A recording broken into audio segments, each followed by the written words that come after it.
To watch these important lessons, subscribe to DP Education's YouTube channel right now. Click on the bell icon to stay updated on the latest lessons. Sri Lanka's largest free online school, DP Education. So my dear children, in the earlier chapter we discussed about the first and foremost natural resource, which is the water. So we learned about how to use water sustainably. We used over there several instances or several things, right, which we can use water, right, to which we can conserve water by using the traditional knowledge, by using the techniques which used by ancient people. Then over there we discussed about the utilization of tanks and reservoirs, then how to utilize the rainwater collection centers and models. Then we discussed about how to water the garden and plantation economically, right, by using clay pots. So those are the things that we have learned within the first and foremost chapter. Now my dear children, within this chapter we'll be discussing about the second type of natural resource given in your textbook. So the second type of natural resource is rocks and minerals. So we'll be learning about minerals and rocks in here. Okay, so here it is given, mineral is a inorganic solid substance made with a definite chemical composition having a crystalline shape. Minerals occur naturally in our environment. So mineral is an inorganic solid substance. What do you mean by an inorganic solid substance? So substances in our environment can be mainly divided into two main categories as organic substances and inorganic substances, my dear children. Inorganic substances are the substances which do not have carbon as their main component, right? Main constituent component. Inorganic substances are the substances which do not have carbon as the main constituent, right? Organic substances are the substances that has carbon, right? Organic substances are the substances that has carbon as the main constituent substance. For an example, if you take alcohol, simply you know that alcohol is made up with plant and animal materials, no? So all plant and animal materials are carbon based. So therefore alcohol is a good organic substance. Water is not organic. Why is that? Because water do not contain carbon, so it is not organic. Other than that, even though there are carbon, right, however we don't consider few substances as organic. Examples are carbon dioxide, carbon monoxide, carbonates kind of substances. So you will be learning about organic and inorganic substances when you go further with your grades, my dear children. Up to now you just remember organic substances are the substances that has carbon. Inorganic substances are the ones which do not have carbon. Okay. However, when you go for the next grades, you will learn several extra things related to these things. Okay. So this is not the most accurate definition. Up to now, for our grade 9, this is enough. Right? So, solid substance, solid crystalline substance. What do you mean by a crystalline substance? Means it is like a crystal, right?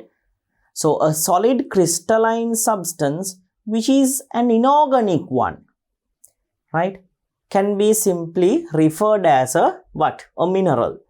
The other thing is that it has a definite chemical composition. It has a definite chemical composition. In simple, that means it is not a mixture, my dear children. Okay, it is not a mixture. The chemical composition is definite throughout the substance. Means that in each and every place of the substance we can observe the same component. That is why it is called as a, right, it is having, that is why it is referred that it is going to have, or it has what? A definite chemical composition. Very simple. Okay, right. Then minerals occur naturally in our environment. Then the other thing is that these minerals occur in our environment naturally, my dear children. So without the influence of man or human beings, these things are naturally getting created in our environment. These things means minerals. Okay. Then here it is given, some useful minerals found in Sri Lanka are graphite, quartz, ilmenite, rutile, zircon, felspar, apatite and silica, right? So you are given with a certain figure in here, my dear children. This is a crystal of gem that we can observe, right, within our environment. So this is having a unique blue color, right? By just looking at the unique blue color, you can say that the entire substance is made up with just a one single component. That is why it is referred as a what? A component that has a constant or unique chemical composition, right? Then in here you can observe a giant crystal of quartz, right? Quartz is a type of a mineral which is made up with only one substance, right? So within Sri Lanka, my dear children, several kinds of substances, several kinds of minerals can be observed, like apatite, then zircon, felspar, right? Graphite also. You know that if you take graphite, Sri Lanka is the first main country which export graphite, okay, which export the quality graphite in making different substances. You know that graphite is being used in mainly making nanomaterials, okay, carbon-based nanomaterials. So graphite is a good mineral that we can observe in our environment. Our environment means in our Sri Lanka, okay. So there are several components, so there are several minerals that we can observe in Sri Lanka. So these are such examples for those things, okay. Right then. So let's see now, what do you mean by a rock and a mineral, right? What do you mean by a rock and a mineral, right? So let's see what do you mean by a mineral first then, okay? So mineral, right? Mineral is given in here. First of all, we'll observe about a mineral, then we'll observe about a rock, my dear children, okay? So by that way, you can get a good idea, right? So first of all, we'll identify about a mineral. So first of all, you are given with the in here you are given with the rocks, my dear children. But in the previous case, can you remember, we studied that mineral is a certain component that has a common composition, okay. So mineral is made up with only just one component. That's a mineral, okay, only one component. You know that mineral has a unique color. In previously, can you remember, right? There was a certain gem, it had a unique blue color. So it is a mineral, my dear children. Then the other case is the topic which is given in here, rock. So what do you mean by a rock then? Rock is a collection of minerals, right? It's a collection of minerals. So granite and gneiss are some examples, okay? Granite and gneiss and some examples in here. So rock is a collection of minerals. So if it is a collection of minerals, my dear children, definitely we can observe several colors. Why is that? Because as it is a collection of minerals, different minerals will definitely give out different colors, no? Different color patterns, no? So therefore, which means we can observe different colors in rocks. So gneiss and granite are examples for those things. So as you can see here, within these structures, you can clearly see the different colors carried out by those substances. Then here, within a special point once again given, some rocks are made of a single mineral. Now there are some certain types of rocks which are made by just one single mineral. So it's an exception, okay? Those things are some, advanced and somewhat, special cases, my dear children. Okay, somewhat special. Special means here actually, right? We won't be able to observe these things in each and every substance, in each and every rock. right? Now rock, the definition of rock means, right, it is made up with only not only one substance, but only collection of several substances. Okay, but with collection of several substances. That's how a usual rock is made up with. But however, there are several exceptions. These are special cases. Sometimes there are more rocks, right, which are made by only one type of a mineral. So limestone, which is given under here. So this is limestone, my dear children. I'll name it. As you can see here in white color, you can observe limestone. So now limestone is a particular mineral, right? Mineral rock, right? It is made up with only, or the composition is same throughout the rock. I mean, like there are no any different substances. Only we can observe one type of a mineral over there, right? Actually, limestone means calcium carbonate. It is made up with calcium carbonate. I'll mention the chemical formula as well. Calcium carbonate, CaCO3. Limestone, calcium carbonate, right? In simple terms, coral. I think you have heard about coral, right? So coral is mainly composed with calcium carbonate, my dear children, right? Then here, next example given, quartz. So I think you are familiar with quartz. Even in your home garden, you can find quartz, right? So quartz is also made up with only one single mineral, my dear children. So that is why within quartz you can observe a unique one different crystalline shape and a color, right? So let me explain once more, what do you mean by a rock? Rock is a kind of a substance or kind of a thing which is made up with different minerals. But however, there are several exceptions like quartz and limestones. Those things are made up with only one type of mineral. So rock is a collection of minerals in real terms, I mean in most of the times. But however, there can be mineral rocks which are made up with only one type of a mineral, right? Then my dear children, you are given with a map. The map which display the location of minerals in Sri Lanka. Then the source is given, the National Map Collection of Sri Lanka, School Edition, Survey Department. So this is a map, my dear children. It shows different kinds of minerals that can be found in Sri Lanka. So these are those kinds of minerals. So there are like graphite deposits, right? Gem bearing areas, then limestones, then kaolin, silica sand, limonite, rutile, copper, apatite, iron, and all the other substances that we can find out in Sri Lanka is given in this map. So you can see that Sri Lanka has large amount of minerals and rocks all around the country, my dear children. So like in different places, Sri Lanka has different kinds of things. So you can see there is black color dot kinds of things and black kind of square shaped kind of things. All of these things are going to show graphite and graphite deposits. So all around this Ratnapura, then Kalutara area, and also in sometimes like in Negombo area, here you can observe large amount of graphite deposits, right? Then in these cases, like crystalline limestone could be observed, like lines you can observe in here.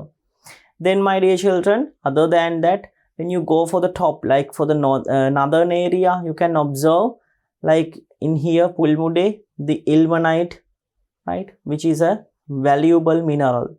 Then my dear children, in Seruvilla, there is copper deposit. Then in Epavala, there is an apatite ore, right? So like that way, my dear children, our whole Sri Lanka contains large amount of different kinds of minerals, right? So like I said, the most important mineral that we export is graphite. You can see large areas are colored with black color, square shapes ones and circular ones. So all of those things are going to show, right? All of those things are going to show graphite, right? So graphite deposits and graphite mines, my dear children.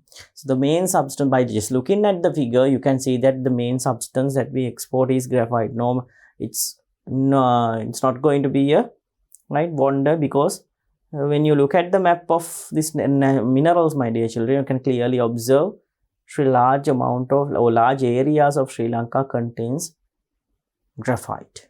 Okay, so other than that, there are others as well, other types of minerals and rocks as well. So the figure shows those kinds of things. So I'll hope that you guys will follow up with the map given in here. You can even use the textbook and you can refer that thing. So this is the one which represents the distribution of minerals in our Sri Lanka. So there is vast amount of minerals and rocks like this that we can observe within the environment, within the Sri Lankan environment. Okay, right then. So you are given with an assignment once again. Let's see. Study the map carefully. Name 10 sources of minerals and rocks found in Sri Lanka. Mention the places where each of those resources are found. State an industry where each of those resources are used. Right. So you are given with an assignment now. So I'll provide you a certain help. I'll be naming 5 of these minerals. Okay. Minerals and other substances that we can find in Sri Lanka. You have to find 10. I'll find 5. The rest is up to you. Okay, I'm just giving out a guide, my dear children. Always I'm guiding you to do the work. It's your responsibility. It's by your own you have to do these things. That's how you replenish your knowledge about the lesson and that is how to study the lesson, my dear children. I'm just here to give out a guide, to explain the things which you don't know. So I'm not the one who is going to do the work. Works means the assignments and the activities. You're the ones who should do these things. So therefore I'll be providing a support for you guys. So I'll be naming only 5 components with the other given things. Okay, so you find out further 5, and in the same way you'll find out the other details related to those things as well. So now let's see to complete this by using a table. Let's draw a table first.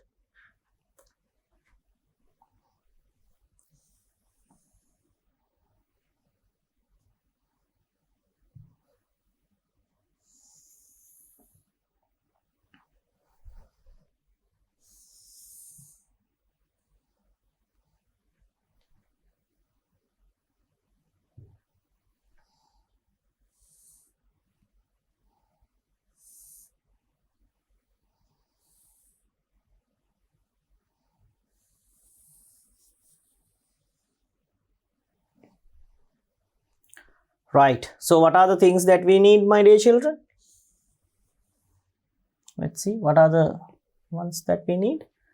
So sources of minerals and rocks, found in Sri Lanka, sources, Then mention the places where each of these resources are found. Then state an industry, So we'll divide it into 3 columns. We'll divide into 3 columns. Source, then places, then an industry.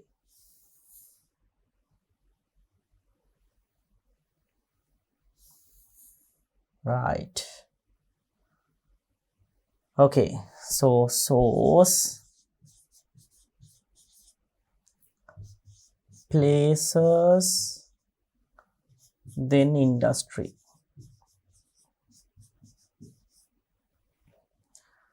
So first and foremost important one, graphite. Let's see where we can observe graphite then. There are different areas, my dear children. So in here graphite deposits can be seen, and in circular rounds you can observe main graphite mines. So let's see, let's find out a graphite mine and graphite deposit in here. Then here you can observe Bogala, Bogala. Then, my dear children, there's another one in North Tandi area. Okay.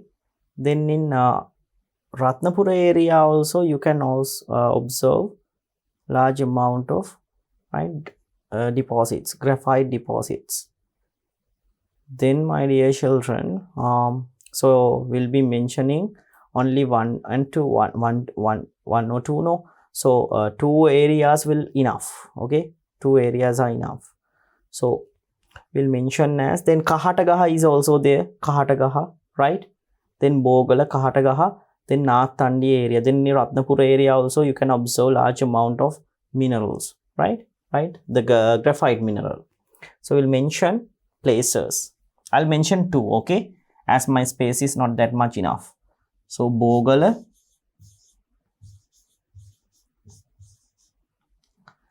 then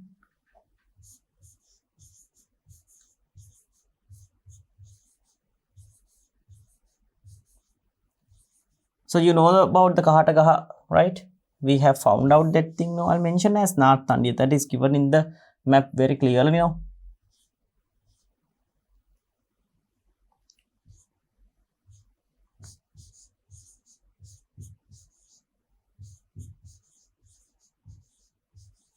Right. Actually, 1 place is enough, right? But I have mentioned 2. That's more probable now. Right. So an industry. What is an industry? Pencil,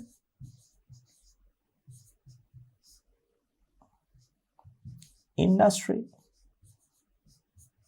Then making batteries and cells. Right, making batteries and cells. We use the, you know that batteries, when you take the terminals of the battery or dry cell, right, or the rod of terminal means the mid rod, right? The middle rod of the dry cell is mainly composed of carbon. That is why those things are referred as carbon rods. Actually, carbon means, my dear children, those things are made up with graphite rods. In electrolysis also, can you remember? We use graphite rods. Okay, right. Then let's see another one. Ilmenite, right? Ilmenite.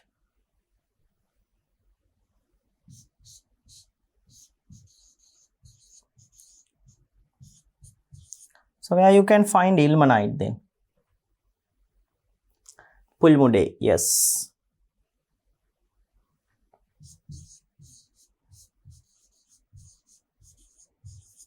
So we use ilmenite in making fertilizer.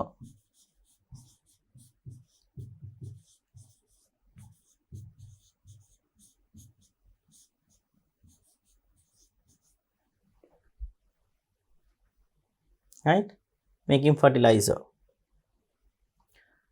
Then apatite.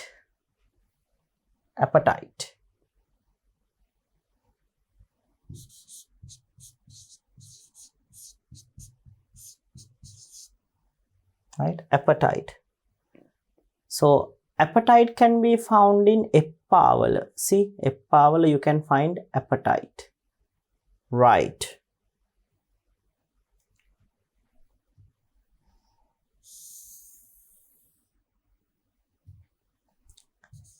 Eppavala. So in making chemicals, we use apatite.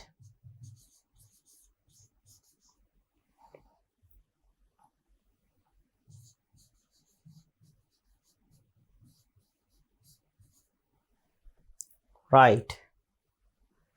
Then let's see another one. So silica sand. You can observe silica sand. Let's find out a one where we can observe silica sand. See, in here, right? Chavakacheri region, you can observe silica sand, right? Okay. Silica sand.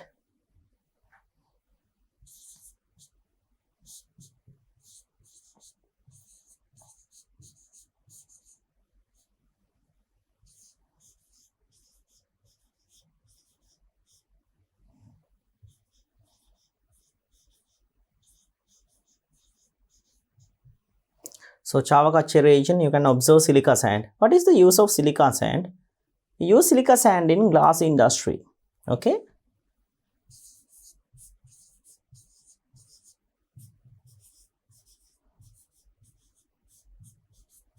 In glass industry, we use silica sand. Then we'll find out another one. You can observe in here, you can Seruvilla region, you can observe copper. You can observe it very clearly. See, Seruvilla region, you can observe copper. So we'll mention that one. Copper. Right? Seruvilla.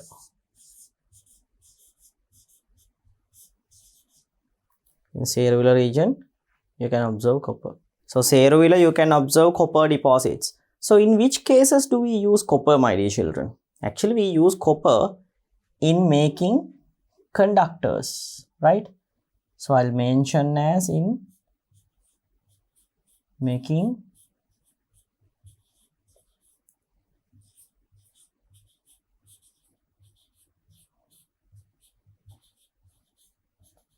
conducting wires. That's more probable, no? So in making conducting wires, we use copper, right? So these are like 5 minerals and mineral sands that we can observe in Sri Lanka. Okay. So the places where we can observe these things. So here, my dear children, I'll mention only one place for the first one as well. So that would make the table quite, unique. Okay. So I'll mention as Bogal. Now that's good, no?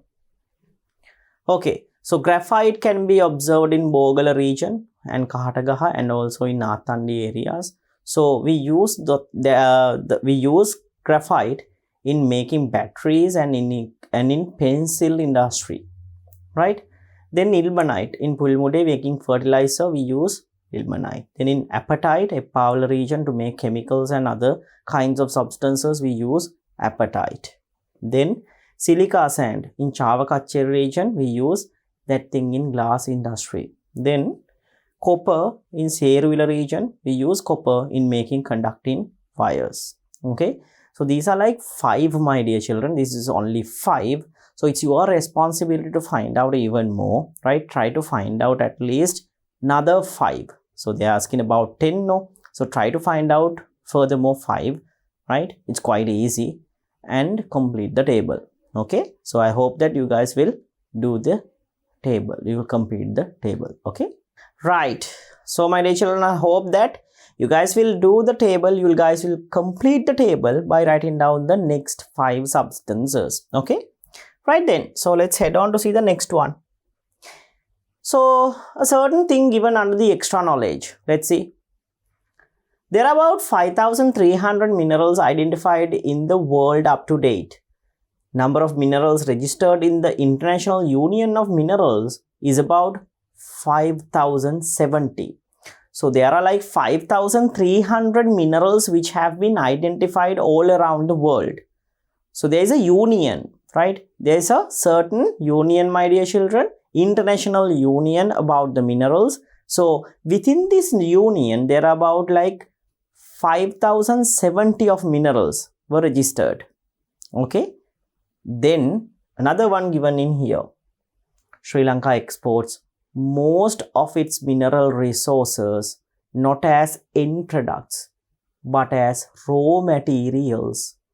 Therefore, we get only the raw material value of those minerals, though our country is rich in minerals. This is the case, my dear children.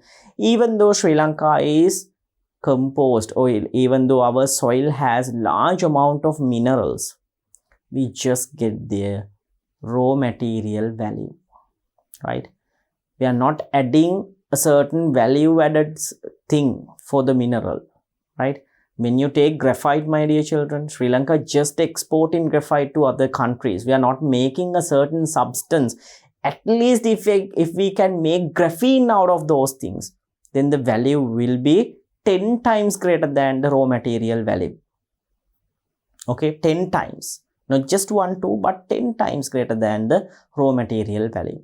So we are not giving out a certain value added thing for the raw materials that we dig out from the Sri Lankan region, right? So that is why even though our soil has large amount of minerals, right, we are still, we don't have any industries related to those kinds of minerals, because we are not making an end product by utilizing those minerals. We're just exporting these things, right, within the raw material stage. However, it's not sustainable. It's not good for the development of country, right? In order to go ahead with the developing countries, it's our main responsibility to find out a certain end product which can be created by utilizing these minerals. By that way, we can, right, develop our country up to a certain extent, right? Okay. So my dear children, now we are going to learn. Now we have learned about certain types of minerals and rocks. Then we have studied about minerals that can be identified, minerals and other kinds of deposits that can be identified in the Sri Lankan environment. Now my dear children, we're going to discuss another precious thing which can observe, right, which can observe vastly around Sri Lanka within certain places, right? This is about gems then. So let's see. So you're given with the topic gems. So gems are a sort of mineral crystals which are used in making jewelry after cutting and polishing. So you know that we use gems in making jewelry items because it has a unique glittery nature, right? And also it's a wonderful item, right? It's a colorful and a wonderful item. So by cutting and polishing, we use these gems, right, in making jewelries. So it is a type of a mineral. So gem industry in Sri Lanka has a history of more than 2,500 years. There are more than 200 kinds of gems identified in the world. It is amazing to mention that more than 70 types out of them are found in our small island. Sri Lanka is the only country that exports high quality large blue sapphire with natural color to the world market, right? So my dear children, several important things given in here. Gem industry in Sri Lanka has a history more than 2,500 years. That means during the ancient kings, during the time period of ancient kings also, we utilize this gem industry. We utilize these gems in different purposes. In trading also, we utilize gems, my dear children. Trading means actually as a, monetary value, we used gems, right? Not at the present, but I'm talking about during the ancient times, my dear children. Okay. So our gem industry runs back like 2,500 years. So it has a good history. Then, my dear children, the other thing is that all around the world, there are like 200 different kinds of gems which have been identified up to now. Okay. The amazing thing is that when you take Sri Lanka, about 70 or more than 70 actually, more than 70 kinds of gems are found in Sri Lanka. That means it is over 35%, right? More than 35%.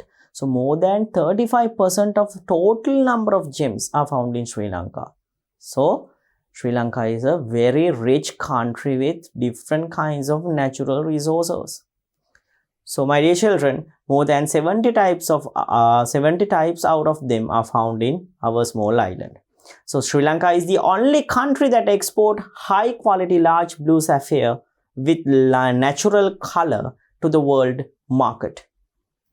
So blue sapphire is one kind of a gem, right? A type of a gem that we can identify in Sri Lanka. So Sri Lanka is the only country that export. It's the only country that export out of 200 plus, right, gems, and out of 210 plus countries, Sri Lanka is the only country that export high quality blue sapphire gems to international market, my dear children.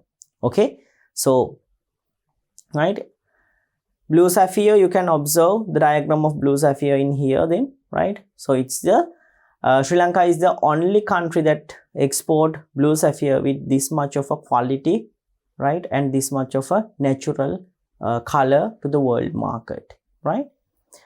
So therefore, my dear children, in here it is given a specialty. Blue sapphire is named as the national gem of Sri Lanka.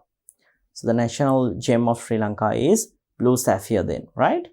So here you can observe that picture then, right? Then you are given with an assignment. Make a list of kinds of gems found in Sri Lanka. Different kinds of gems that we can find in Sri Lanka. So there are different kinds of gems in Sri Lanka, my dear children.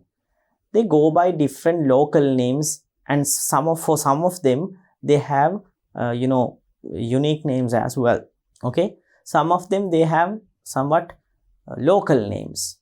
Okay, so what you have to do is you have to find out different names given, right? You have to find out different names given, right, for these different kinds of gems in Sri Lanka.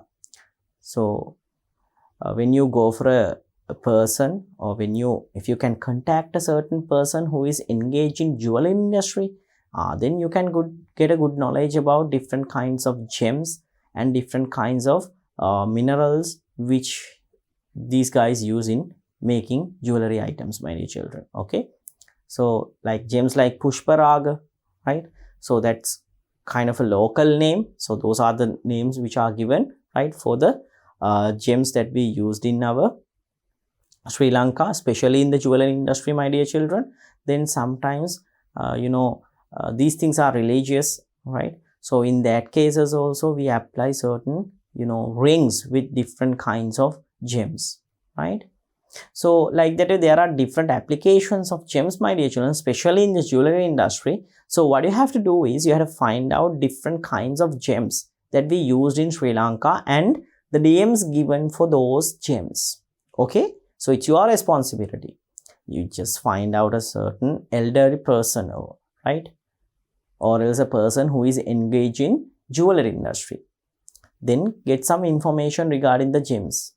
Okay, definitely you will find out several information, because those guys, they for sure know what are the types of gems that they used in most of the times during the jewelry industry, my dear children. Okay, so I hope that you guys will follow up with the assignment and you will do it at your home, right?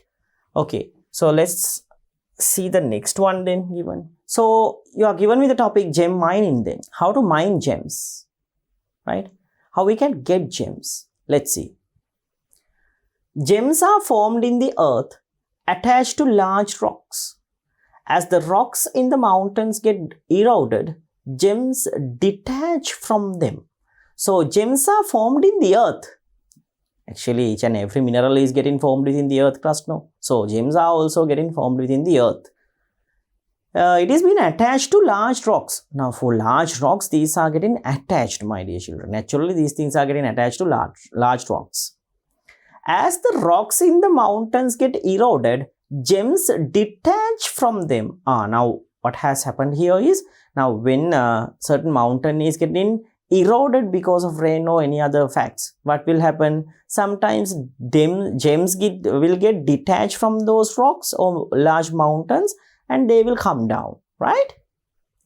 Those gems then carried away with rainwater and are buried in plains of downhill. The deposit of gems and other pieces of rocks is known as the vein of Illamma. Right. Now, in mountain regions, my dear children, sometimes because of several reasons, the gems and minerals will detach from those mountains, and with water they will come down and they will get deposited within the soil and the mud. Okay. So therefore, right, certain areas only, within certain areas only, my dear children, we can observe gems. That is why when you take Sri Lanka, in Ratnapura region, we can observe large amount of gems, because you know that above Ratnapura, right, we can observe the hill country region. So mountains. So gems which are placed within those mountains, right, and hill country region are now, those are the ones which pass towards the Ratnapura region, right, the next region, below region, right, with water and other facts, my dear children, according to the point given over there. So Ratnapura region is largely, I mean, like within that region, we can observe large amount of gems, right? So the soil in Ratnapura region is very valuable, because we don't know, right? When you dig a certain place, we don't know whether a gem is going to be found or not. However, for sure, we know that we won't be able to find out a gem in our, our usual home gardens. But however, in Ratnapura area, there is a certain probability, a greater, higher probability. Okay, right. So the vein or the area or the soil which contains these gems is referred as the vein of Illamma, right? So here the specialty is that gems and other pieces of rocks and all the other stuff are getting collected together as a mixture and buried under the soil. So the area which carries gems and all the other structures with the soil is referred as the vein of Illamma. At that area we can observe large amount of gems, right? Then here it is given, first a proposed place for gem is selected and the mine which is like a pit is dug. When the vein or Illamma is found, horizontal tunnels are excavated. Mixture of substances collected from the vein is taken out from the mine and is sifted to separate gems. So here, first of all, we need to identify a certain area with gem Illamma. Okay. Then, my dear children, that area is being excavated and mined. Then when the Illamma is being found, now when finding Illamma, my dear children, the soil, the structure of the soil is going to change, because it carries certain substances which is having a glitterous nature. So by that way, by just looking at now, for an expertise on the field, just by looking at the soil, he can say that, right, whether the Illamma is found or not. So until the Illamma is found, right, this area is being dig. Now after the Illamma has been found, horizontal lines are being excavated, and from that, my dear children, the gem mine is being sifted, right? By using several instruments, gem mine is sifted and gems are being separated. So as you can see here, you can observe a person who is sifting gems by using a sifting pan, and these are the ones which are referred as the gem mines then, right? Okay, so I hope that you got a basic idea about the gem mining process, right? Actually, we are doing sifting in order to remove gems from gem ores, right, or the Illamma. Right then, so you are given with an activity. What is the activity? Demonstration of gem sifting method. Gem sifting method, right? So get a milk strainer woven of bamboo, peel as a small substitute for a gem sifting pan. Using it, sift a mixture of soil, sand and small pieces of pebbles to separate the pebbles from the rest. Even separating pan made of clay can be used for this.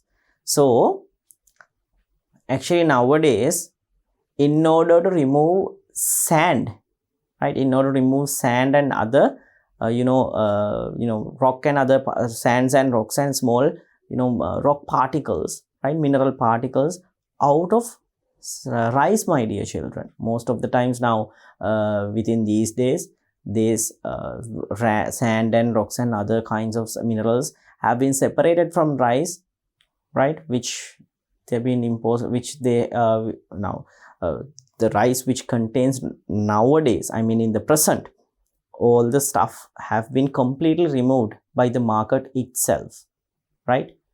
Okay, actually not from the market. When the vendor is going to send those things to the market, the vendor is going to remove, right? Within the market, then you won't be able to observe these things which carries, these things means rice which carries certain types of stones and others, heavy substances.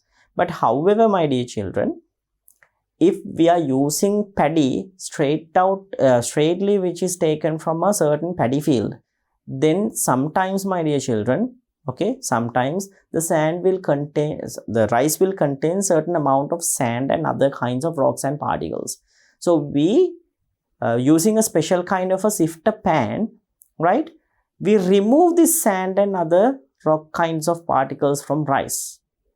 Okay, so it's very important to do this thing, my dear children. During the ancient time, people actually did this thing in order to remove sand and other heavy particles from rice, my dear children. But nowadays, like I said, it's been very, the people or the vendors, they are very keen of removing these things by using machines, okay, not by our hand. So the rice which is available in market, rice grains which is available in the market are now completely free from those substances.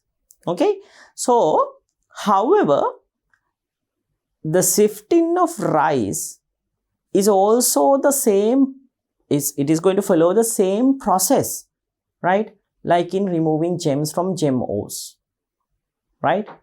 The same thing, we are sifting it by using, right, water and by using a sifter and water, we are going to sift it. Then at the bottom, my dear children, the certain mineral or the rock or whatever the stone is getting deposited because of the greater density of the gems and the sand, right? So gems has a high density, so therefore those things are also getting deposited within the sifter, and all the other dust and other clay and other particles are getting dissolved with water and getting removed quite easily. But gems are not getting removed because those things are having a very high density. By the density difference of particles, we can remove gems from the gem ores. In the same way, we can use the density difference in removing seed paddy from, right, or else rice grains from sand and other types of minerals and rocks, which is placed within a certain mixture of rice grains and sand minerals. Okay, so my dear children, this is that process. This is how a person is going to do that particular sifting process, right? As you can see here, it carries certain amount of mud with water. This is the area which it has the illama, the gem illama. So when the person is rotating the pan here and there, the mud and all the other stuff is getting dissolved within water, and some of them are getting removed. High density particles are getting remain within the sifter. Then from that remaining one, necessary gem is taken out without any trouble. Then it is being polished and cut and applied in jewelries, and it is being used in the market. This is how the gem industry works. Okay, so my dear children, this is actually how we mine gems. So now what I'm going to do is I'm going to show you how the gem mining is actually done. So in this process, I'll be using a special kind of a sifter that we use in our day-to-day life, my dear children. Actually, you can use it. Like I said, I told you, it's identical to removing sand and other rock particles from rice. So we'll head on to the lab, my dear children, and we'll do that process. We'll remove some sand and we'll see how the process is being carried out, right, in removing gems. The same identical method is followed, but I'll be not mining gems, my dear children, but I'll show you how, right, certain sand substances or sand and other rocks and other particles which is getting deposited within the sifter because of the density difference. Okay, so let's now head on to the laboratory and we'll continue with that sifting method. Then once again we'll come out of the classroom and we'll conduct the other things related to the lesson. Right, so my dear children, within this activity we are going to investigate how does the, now you know that from the soil we receive gems. So here we are going to investigate how the gem is being mined from the ground. Actually in here we use this instrument, right? So by using this instrument, now we can insert, now as you can see here, so there are several pieces of stones. So these stones are collected with paddy rice over here. So you know that density of these stones are even more greater than the paddy rice. So when I'm going to add it to the water like this, right, and when I'm going to rotate it like this, right, so if I'm going to rotate it like this and gently I'm going to pour it down with water like this. Okay, I'm going to rotate it by adding water. I'm gently going to rotate it, and what I'm going to do is I'm going to, you know, with water I'm going to pour it down like this, right, and once again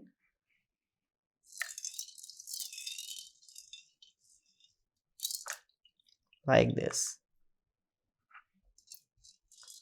Remember, the stones which placed over here, those are the ones which are going to behave as the gems.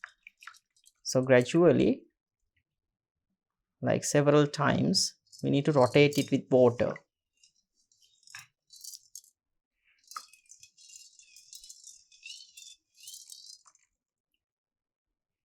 Like this.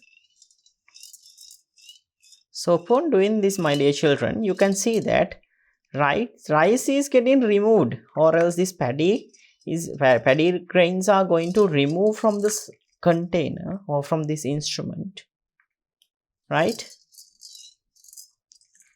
See, and finally these stones are getting remained within the container. See, so this is how we can remove, or this is how actually gem is being mined. So in here we use the density difference of the materials, my dear children. You know that gems are having a very high density. So all the other substances are getting separated from the container or from the instrument which is over here, and the stones, the gemstones, are getting remained as they have very high density. So by that way we can separate and we can mine gems from a gem ore. Right then, so let's head on to the classroom, my dear children, and we'll investigate the other things contained in the lesson then. Right, my dear children, so that is how that we can remove sand from a mixture, right? Because sand and other rocks particles, they have high density. By sifting we can remove those particles. Okay, right, I hope that you got the idea about sifting then. So that sifting method is identical to the removal of gems from gem ores. Okay, right then, so let's see what are the other contents in the lesson then. So you are given with a point, some important characteristics of gems are mentioned below. So we are going to learn about special characteristics of gem. Why do we use gems? What are the special features of gems, right? So in order to use gems in our day-to-day life, they should have special characteristics, no? So we'll be learning about those characteristics right now. So when you take a gem, my dear children, gem is having a good hardness. So one property is hardness. Then the other one is it is resistant to worn out.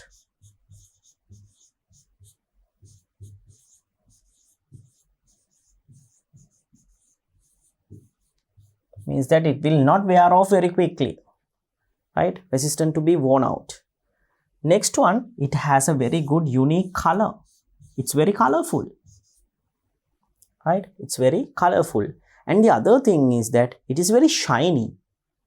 So the shiny nature of these gems is because of the high refractive index. So when I'm going to come to that characteristic, I will explain about further things related to the refractive index, my dear children. Up to now, you just remember the glittery nature. That's what do you mean by the refractive index, okay? So high refractive index. So these are several special features which we can observe within the gems, my dear children.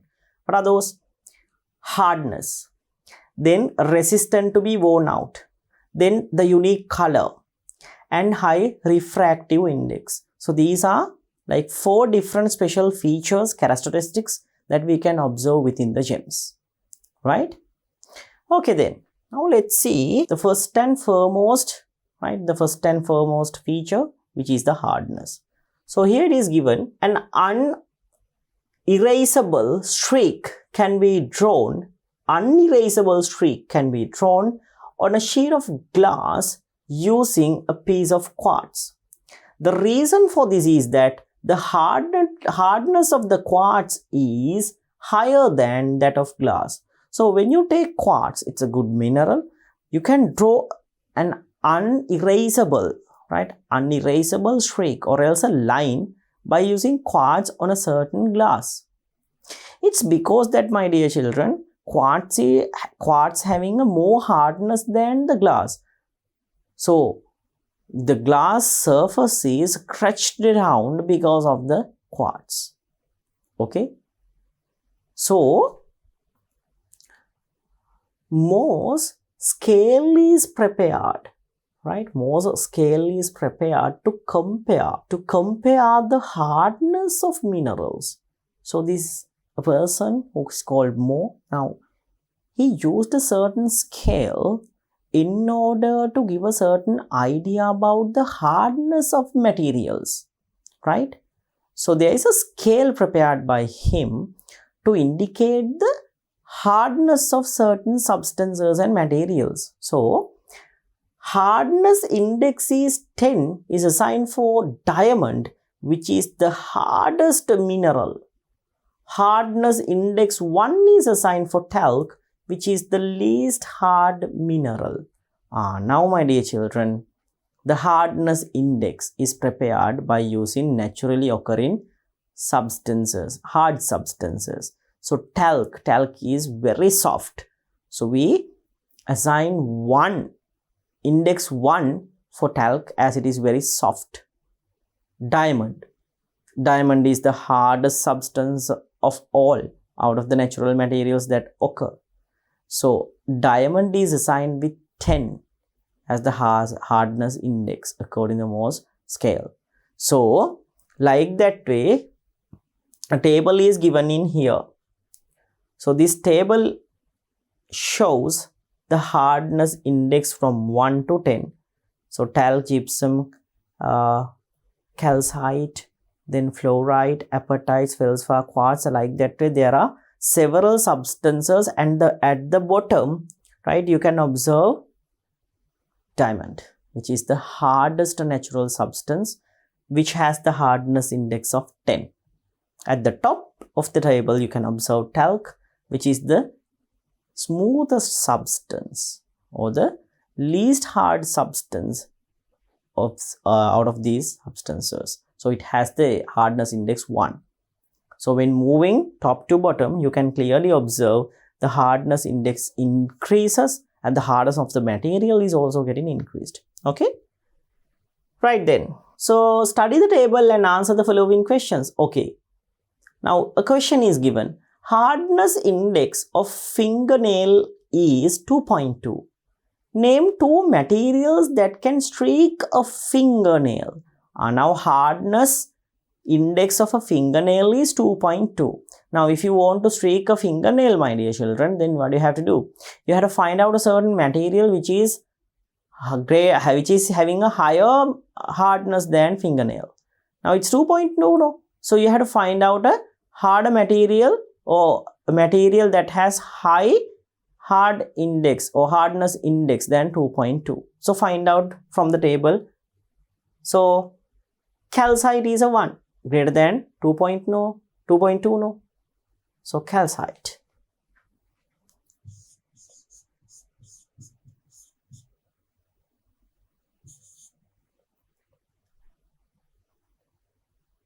Then, fluorite.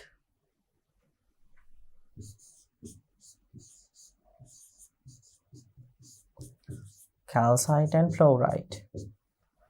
Hardness index of a pile is 6.5. Name 3 minerals that cannot be streaked by a pile. 3 minerals that cannot be streaked by a pile, which means that when you place a pile on a certain mineral, it should not streak out. Means that we should have to find out, or we should get 3 minerals which has a high hardness index than 6.5. So, 3 minerals that cannot be streaked by a pile. So, therefore, you have to find out a mineral also, or else you have to find out certain substances that has a hardness index greater than 6.5. Quartz, topaz, diamond, corundum, right? So, those are the substances. So, we'll write down 6 greater than 6.5, okay? Quartz.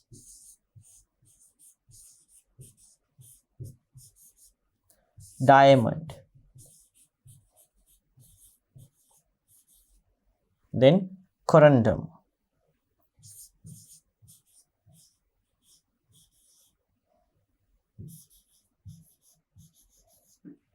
three substances which cannot be streaked by using a pile, right? Okay, so this is the hardness index then, okay? Hardness index. Right, my dear children. Then, gems like blue sapphire, ruby, topaz and yellow sapphire found in Sri Lanka belong to corundum family. So, gems like blue sapphire, rubies, then topaz and yellow sapphire. All of these things belong to the category called corundum, right? Corundum. Gems do not wear out because they are hardness. Gems are used as bearings in mechanical watches because of their resistance to be worn out. Now, my dear children, especially in watches, right, in pivoted points, gems are being used. It's mainly because gems have the ability to withstand the worn out or withstand wearing out a structure. So, it is going to provide a resistance to be wear out, right? So, in that case, my dear children, for the points where pivots are being applied, special structures made out from gems can be applied. So, by that way, what we can do is we can avoid the wearing out of those materials, okay? So, especially in watches, these things have been applied, okay? Mechanical structures within the watches. Then, other than that, my dear children, in various areas to make smaller machines, these gems have been used. So, gems do not wear out because of their hardness. Because of the hardness, they do not wear out very quickly, remember. So, these are machines, right, where gems have been placed within their pivoted points, my dear children.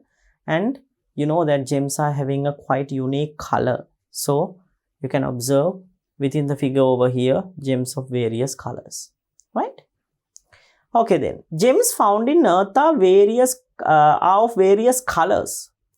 Gems acquire their characteristic color because of the trace impurities trapped in them while they are forming in the earth. Now I told you that gems are having a unique color, no, my dear children.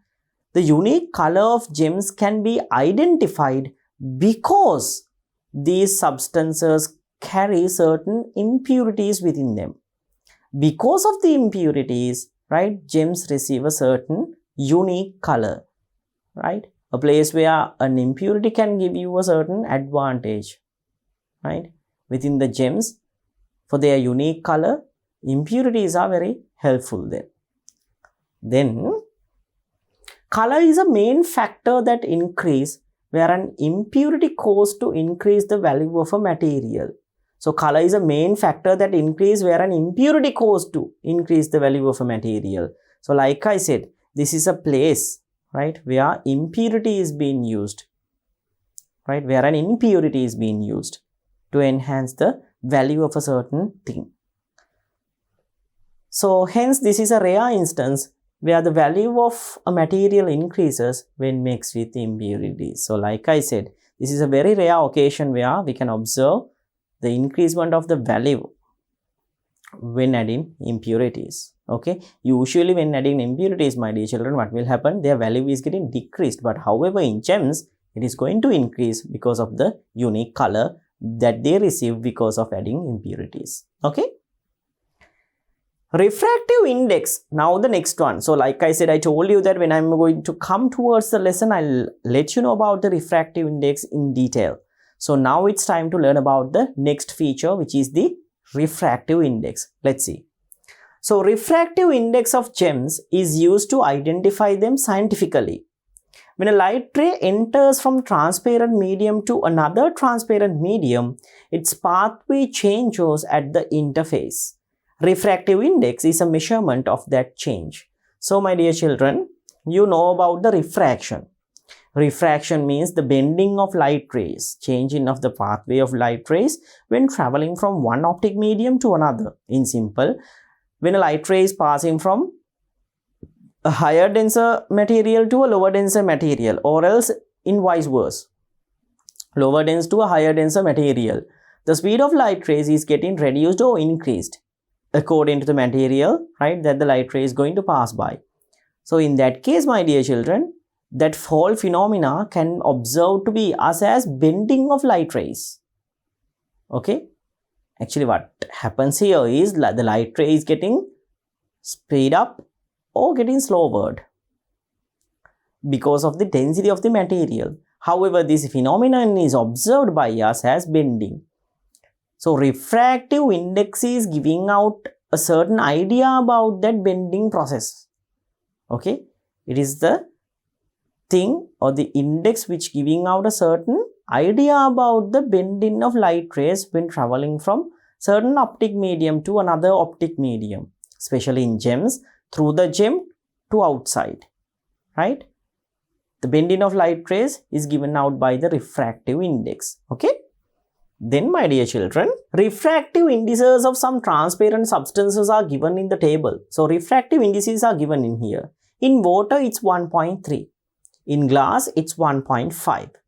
In topaz, it's 1.6. In blue sapphire, it's 1.7. In diamond, it's 2.4. Now, let's see what is going to happen when increasing the refractive index. Let's see. Because of high refractive index of gems, light rays are reflected repeatedly when they are entered through the cut and polished gems. This gives a shine to the gem. Now what will happen here is, my dear children, when a certain light ray is passing from cut and polished gem, they will hit surfaces here and there, and it will get refracted and reflected over the time and again and again and again, giving out a good glitterous nature to the gem, right? It is giving out a good glittery nature to the gem. Because of the high refractive index, when it is being cut and polished, we can get a good attractive look then. So the refractive index is the main feature behind the glittery nature of a gem, my dear children. Okay, so higher the refractive index, higher the glittery nature. That's why diamond is much more in glittery nature than the other substances. Okay, my dear children. So I hope that you got the idea about the main characteristics of gems. Right, my dear children? So I hope that you got the basic ideas about the characteristics of gems. Right then, now let's head on to see the other features given under the gems. So here, under the extra knowledge, my dear children, you are given with different types of or different kinds of gems that has special characteristics. Let's see. So number one given, alexandrite, right? Alexandrite. Let's see. Alexandrite, what is the specialty? Emit green color in natural light and red color in artificial light. So this alexandrite has the ability, special kind of a gem, my dear children. It has the ability to emit green color in natural light. That means when exposed to sunlight, it is giving out a green color. Then the other thing is that red color in artificial light means if it is being directed to a light beam given out by a certain artificial instrument like a light bulb, then in that case, my dear children, it is giving out a red color nature, right? A red color nature like this. So this is alexandrite, somewhat a special gem, some kind of a special gem. Unlike the others, it has a special property like emitting two different colors in natural and artificial lights. Okay. Next one, cat's eye. So just by looking at it, you can see what is the reason behind the cat's eye thing, right? So here the gem is looking like looking like an eye of a cat. Let's see. So when this gem is cut in a special pattern, it looks like a cat's eye in light. So like I said, it seems as a cat's eye in light, right? Cat's eye gem. Then next one, star sapphire. Let's see, star sapphire. When this gem is cut in a special pattern, 6 lines of light are visible in it. Now, as you can see here, 1, 2, 3, 4, 5, 6. 6 lines are visible when it is cut into a special pattern, right? That is why it is referred as a star sapphire. It's like a star. So, alexandrite giving out a certain color in natural and in artificial light condition, my dear children. Then cat's eye, it is in the shape of a eye of a cat when it is being cut and polished. Then in here, star sapphire, it's like a shape of a star. It's giving out a 6 different lines when it is being cut and polished into a certain pattern. So these are several special gems that we can observe that has special features, special characteristics. Okay. Right then. So my dear children, like in the, you take it, any of the industry in our modern world facing several problems, right? And they are giving out certain, somewhat bad effects for the society and as well as for the country as well, right? Then certain kinds of problems are arising because of these industries. For the gem industry also, we can observe the same, my dear children. Because of the gem industry, certain problems are arising. They can be social, environmental as well. So now we are going to study about different kinds of problems that may arise because of the gem industry. Let's see. So here it is given, though gems are beautiful and attractive, various problems have raised because of gem industry. So even though gems are beautiful and attractive, my dear children, various problems have been arised within the environment because of the gem industry. Now let's see what are those cases. Number 1, soil erosion because of irregular mining. Now this is mainly because of the action of people who is going to do the mining process, my dear children. You know that if a gem pit is being identified, Illam is being identified, we should have to follow certain precautions in order to avoid the soil erosion. You know that we are digging these things up to a certain depths, no? So in that case, the soil erosion will get increased. So in order to minimize that thing, we should have to, we have to follow certain special things, right? In order to, not to get soil erosion, right? However, most of the people are not following those things. They are doing irregular mining. So in that case, soil erosion will occur. Next one, mud deposition and water pollution in streams and water bodies which are used for gem shifting. So mud deposition and water pollution in streams and water bodies which are used for gem shifting. Sometimes, my dear children, water bodies will get polluted because of the mud, right? And mud will deposit in different areas. So therefore, pollution will happen. Water pollution will happen mainly. Next one, sudden depression of land and landslides occur due to overmining in some areas. So this is also a main human activity, right? Because of the irregular land mining, my dear children, what will happen? Sometimes landslides will occur, right? If rain comes, then definitely landslides will occur if the mining is not carried out properly, right? Next one given, extinction of fauna and forest cover, right? Depletion due to mining in forest areas. So fauna and flora and also forest cover is getting depleted because of the irregular mining in forest region, my dear children, right? The next one, reduction of crop production, as most of gem mining is done in paddy fields. So most of the gem production or gem industry based, like Illama kind of areas are found in, muddy places. So which means agriculture is getting, right?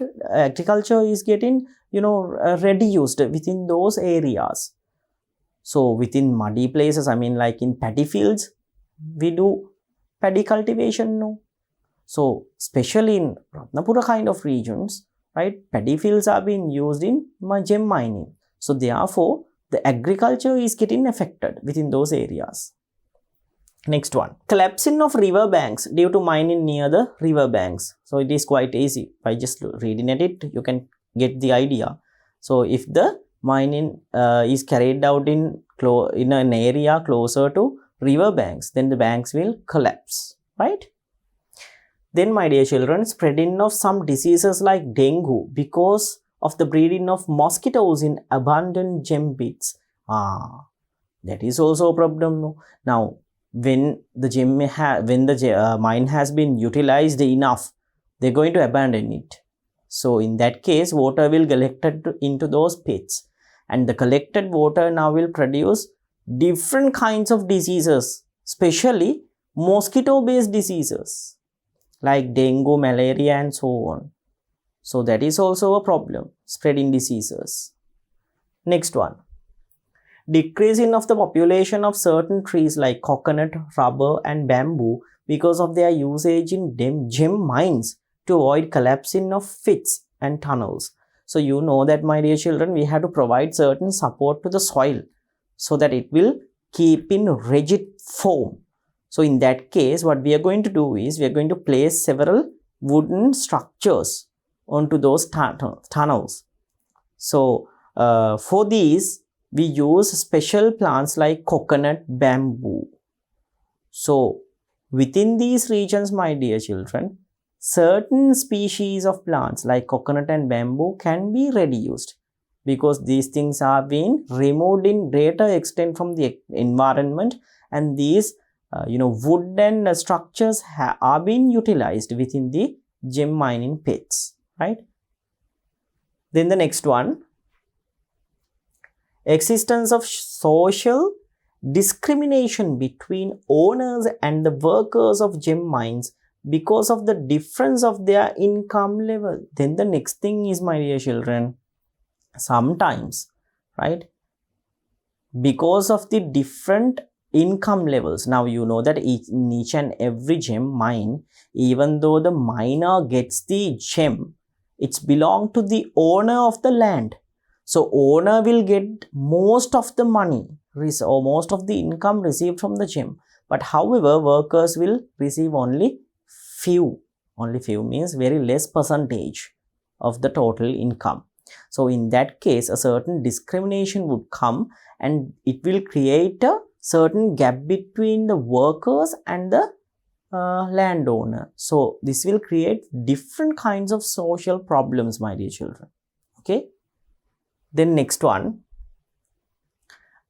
absence of permanent way of income for the laborers, as gem mining industry is not done uniformly throughout the year.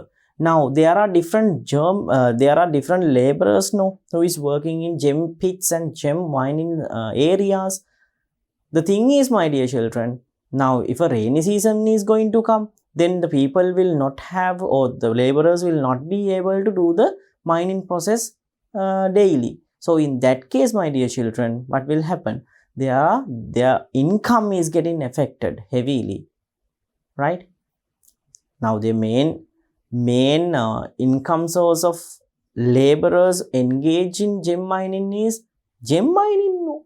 So if the mining process is not getting carried out throughout the year, then the income is getting highly affected because of that, right? So it's going to be a very disastrous condition for the families of laborers then, if there is no continuous income in order to manage their families, right? Then deterioration of educational status of relevant area due to the attraction of youngsters to gem industry. That's a huge social problem. What is that? It's going to be a very huge social problem. Now, education is a very important factor to determine a certain state of a certain country, right? And in an area. So, as youngsters and as children, we should have to educate very well. By that way only we can utilize our knowledge in the future, right? And also by that way we can, go to different places, valuable places. Okay, so by that way, my dear children, we have a secure future. However, the youngsters who are in these areas, they engage in gem mining because large amount of money can be get within an instance. But however, my dear children, for the future, what they are going to do? Now, the money which we are going to obtain right now, right? We have to utilize that thing, no? If the youngsters are not engaging their educational activities and engage in these gem mining businesses, then if a gem will come from certain period to a period till the end of the time, then it is good. But however, you know that it will not come. However, it will not come, or the probability of getting that kind of a chance is going to be very less.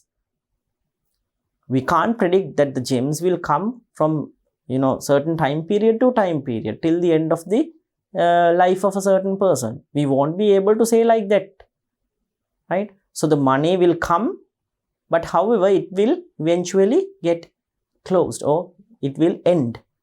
So when ending the amount of money that the person earned, he or she should have another main industry or main occupation in order to get a good income. But however, gem industry is not like that. Okay, so the future of the youngsters will get in a terrible kind of a situation if they skip their educational activities and come into gem industry. One thing is, right, the literacy level of the area will get reduced, and the other thing is that the youngsters who are getting engaged in these activities, right, for the future they will not have a occupation that will give out a certain good income, right? Sometimes they might get, sometimes they will get some amount of money which going to be last for like few years, but however in the long run definitely they are going to use. So it's going to be a very huge issue, because the people who are engaged in these activities, especially youngsters, will come into gem mining business, and finally eventually they will get, the society will get hit because of the lack of literacy and lack of per capita income. Okay, right then. So these are different problems faced by the gem industry. Okay, these problems are mainly created actually because of the gem industry, right? Okay, National Gem and Jewellery Authority has taken certain measures to solve some of the above problems associated with the gem industry. So, National Gems and Jewelry Authority, right? That is the authority who is behind all of these gem mining and jewelry things, right? Related to jewelry and gem mining things. So, this authority has taken some amount of measures in order to minimize these problems. Now, let's see what are those. Number 1 given, when issuing permits for the gem mining, a cash deposit has to be made. If gem pits are abandoned without filling, government utilize the money deposited to fill the abandoned gem pits. That's a good thing. Now, when a gem mine is being registered, right, a certain person should have to pay a certain deposit money. Then, if the person is not going to fill out that thing after abandoning the gem pit, then the deposited money will be utilized by the government in order to close that pit. Okay, so that is a certain precautionary measure taken by the government in order to minimize these problems. So it is a good thing, right? So my dear children, within this chapter we discussed about the second important natural resource given in your book related to the natural resources lesson part. Here we discussed about the minerals and rocks. Okay, so I hope that you got the idea about these minerals, and especially we talk about in here about the gems. So I hope that you got the idea about these areas. Okay, right. So with that one, my dear children, we're going to finish up this chapter. So within our next chapter, we'll be discussing about the third main type of natural resource given within this lesson, which are plants and trees. Okay, so we'll meet that one and we'll do that thing within our next chapter. To watch these important lessons, subscribe to DP Education's YouTube channel right now. Click on the bell icon to stay updated on the latest lessons. Sri Lanka's largest free online school, DP Education.